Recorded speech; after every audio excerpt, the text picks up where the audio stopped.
permetreu que faci aquesta breu presentació en castellà, perquè el senyor cardenal ens llegirà la seva intervenció, que teniu en les carpetes, la teniu en castellà.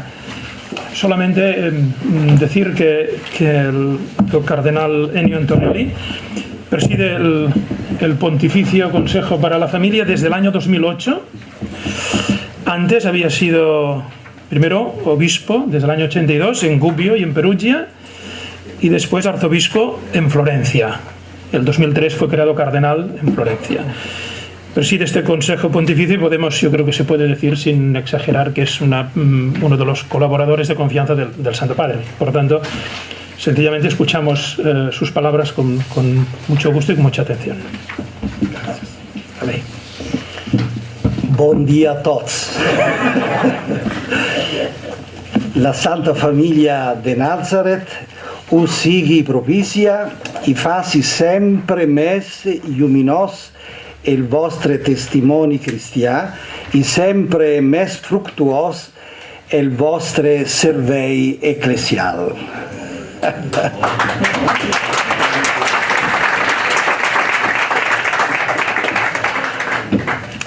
Saludo a su eminencia el señor cardenal Luis Martínez Sistac, arzobispo de Barcelona, a los obispos, arzobispos presentes, a los sacerdotes presentes y a todos los participantes en este encuentro.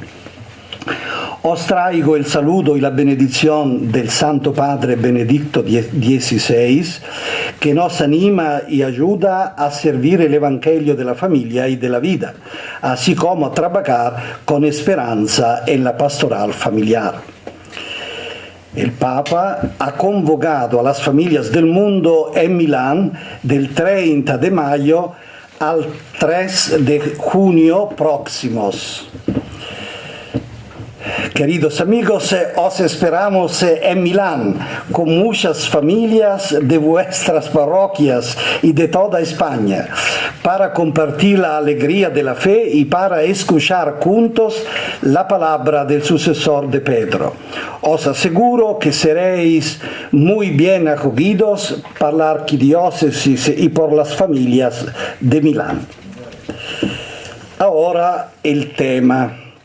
La familia cristiana, primer camino para la evangelización.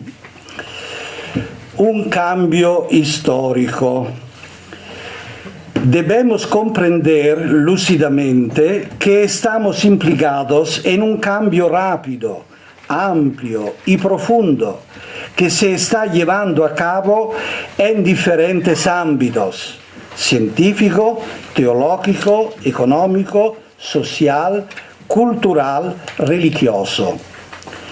Basta enumerar simplemente algunas palabras como biotecnologías, revolución informática, globalización, pluralismo cultural, ético y religioso, relativismo, revolución sexual, secularización. Adesso salto un po' per essere più breve. Ci sono molti dati statistici, potete vederli sul testo. È un quadro impressionante quello che la cosiddetta rivoluzione sessuale ha sviluppato in Europa. Io qui ho pagina 4, non so però se corrisponde. La secolarización de la vida aparece vinculata, bajo algunos aspectos, a la revolución sexual. La cultura actualmente dominante acusa a la Iglesia de ser retrógrada, enemiga de la libertad y de la alegría de vivir, porque desaprueba las relaciones sexuales fuera del matrimonio, la contracesión, el aborto, el divorcio, las relaciones y la cultura homosexual. En Europa, aunque permanezcan vivas la necesidad de espiritualidad y la devoción popular, La religión se considera poco importante para la vida y la práctica dominical es muy escasa. Son muchos los jóvenes que se alejan de la iglesia y se convierten en seres religiosamente indiferentes o no creyentes cuando renuncian a la autodisciplina en su conducta sexual. También aquellos matrimonios celebrados en la iglesia a menudo corren el riesgo de no ser considerados válidos. En el libro Entrevista Luz del Mundo, el Papa Benedicto XVI afirma que hasta ahora el derecho canónico presumía que alguien que contrae matrimonio sabe lo que éste es. Presupuesto este saber, el matrimonio es válido e indisoluble. Pero en la actual maraña de opiniones, lo que se sabe en medio de la actual constelación sociocultural totalmente modificada es más bien que es normal romper el matrimonio. Hay que preguntarse por eso cómo se reconoce la validez y dónde son posibles las curaciones. Ci sono tante idee e tanti modelli anche di vita, no? Si è separato la procreazione dal matrimonio, no? Ci può essere chi vive single ma vuole avere il figlio, no? Chi fa un matrimonio omosessuale, chi fa matrimoni addirittura, come si dice, a intermittenza, a convivenze intermittenti. La fantasia, qui poi trovate alcune cose, la fantasia non ha limiti, no? Quindi in questa confusione generale, che cosa ha in mente un giovane quando viene a chiedere il matrimonio in chiesa? È tutto da chiarire e da lavorarci sopra.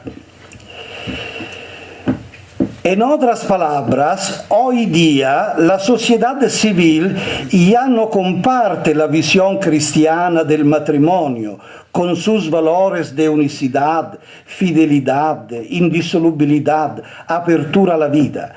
Y en la mentalidad actual ya no se puede dar por descontada la validez del matrimonio celebrado en la iglesia.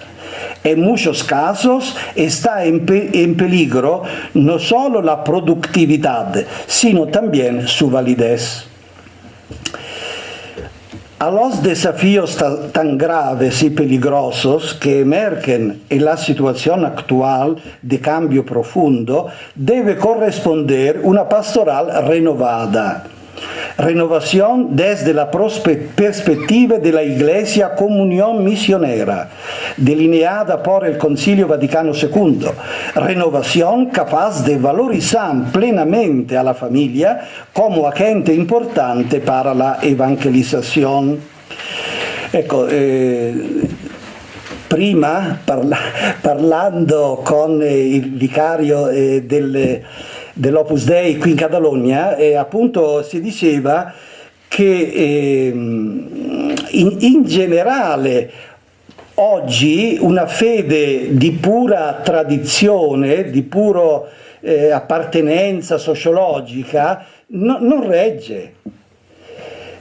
Oggi è necessario che ci sia una scelta di fede consapevole, quindi un incontro con Cristo, un rapporto con il Signore, anche se non si riesce a vivere pienamente il Vangelo, se si è peccatori, ma lo si riconosce e si mantiene un rapporto vivo con Lui, confidando nella sua misericordia. È indispensabile che le persone incontrino il Signore e abbiano un rapporto personale con Lui. Certo, poi sempre è sostenuto dalla comunità e da una formazione anche teologico-catechistica, però è importante appunto che ci sia questo rapporto personale, altrimenti è difficile in questa, e quindi questo vale anche per il matrimonio. no? Il matrimonio cristiano deve essere scelto e scelto consapevolmente. 2. La familia es el diseño originario de la creación, unidad de fecundidad. Según la enseñanza de Juan Pablo II, la palabra central de la revelación, Dios ama a su pueblo, es pronunciada a través de las palabras vivas y concretas con que el hombre y la mujer se declaran su amor conyugal. Familiares Consorcio 12. Más bien, el amor conyugal es símbolo real del misterio de amor que Dios es en sí mismo. Esta imagen divina se realiza no solamente en el individuo, sino también en aquella singular comunión de personas que se establece entre un hombre y una mujer, unidos hasta tal punto en el amor que vienen a ser una sola carne. En efecto, está escrito, a imagen de Dios lo creó, macho y hembra los creó. Imagen di Dio, non solo l'uomo singolo, ma la coppia, è un insegnamento importante di Giovanni Paolo II.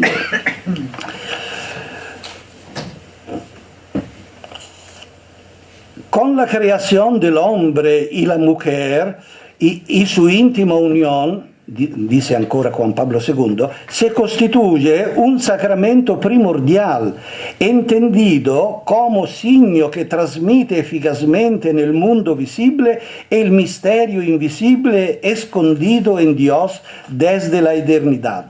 Y ese es el misterio de la verdad y del amor, el misterio de la vida divina de la que el hombre participa realmente.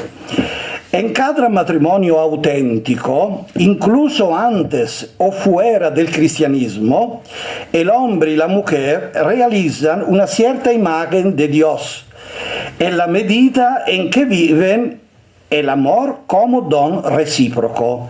No, non solo l'amore come eros, come desiderio, ma anche l'amore come dono reciproco e quindi comunione di persone. Aunque no lo sepan y no se den cuenta. La finalidad de cada matrimonio no es únicamente el bien de los cónyuges, de los hijos y de la sociedad, sino también una revelación en la historia de Dios y de su amor.